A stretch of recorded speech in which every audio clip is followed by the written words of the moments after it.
তাহলে গিয়ে আতা কাটবো। আতা কাটিং হলে গিয়ে এটা আপনারা কাপড়টা এটা দুইটা বাস করে নেবেন। নেওয়ার পরে এভাবে চারটা বাস করব, একটা দুইটা তিনটে চারটে করব, সমান করে ইস্ত্রি করে নেবেন। আতা লম্বা আছে গিয়া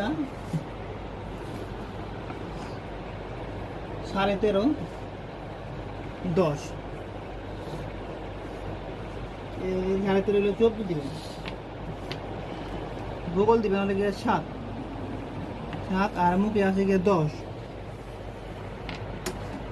তাহলে গিয়ে একটু রাউন্ড করে কেটে নেবেন।